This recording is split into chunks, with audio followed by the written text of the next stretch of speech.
Hey everybody, it's Dave Hott with Your Gearshift Moment. Do you know anybody who gets a lot of business through word of mouth and referrals? Well, let me tell you about the person who lost $50,000 through an 8-second interaction. A number of years ago, my wife and I were out for a bike ride. And in cycling, sometimes you go out pretty long ways. And we were doing a century ride. That's about a 100-mile bike ride. It was the end of the ride. We were kind of tired. We were single file on the right-hand side of the road. And a truck came up behind us and laid on the horn, like this.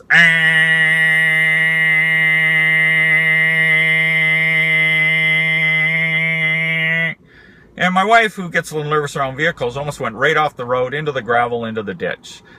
So I yelled up to my wife, it's okay, just stay on the road, he'll pass us, and, he did.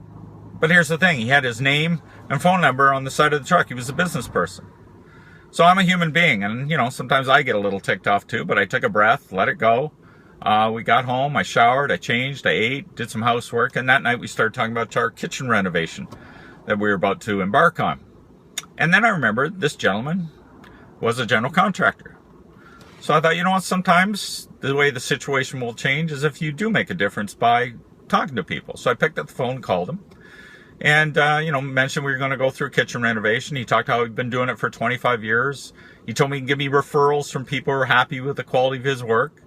And then he asked me how I heard about him. And I said, well, you have a brown truck with your name and phone number on the side. And he said, yeah, I get a lot of business from that truck. I said, well, I'm going to be candid with you. Probably not going to get my business. He said, well, why not? I said, well, my wife and I were the two people on the bicycles you came up behind today.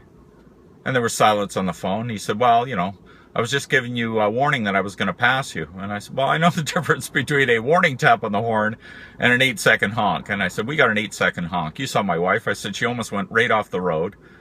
I said, there was one oncoming car. I said, you could have waited 5 seconds for that guy, but you laid on the horn. And I said, I don't think that was a very responsible and respectful thing to do.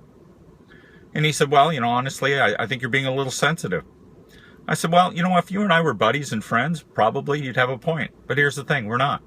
You're a vendor and you're trying to sell me your services. And I'm the customer with a check in my pocket. And how you're acting on a highway doesn't make you number one on my list to pick up the phone and call saying, hey, that's a good guy who's a contractor. So RHBs, whether it's you acting a certain way on social media, driving on a highway, or at business, remember, reputation works two ways. Have a great week.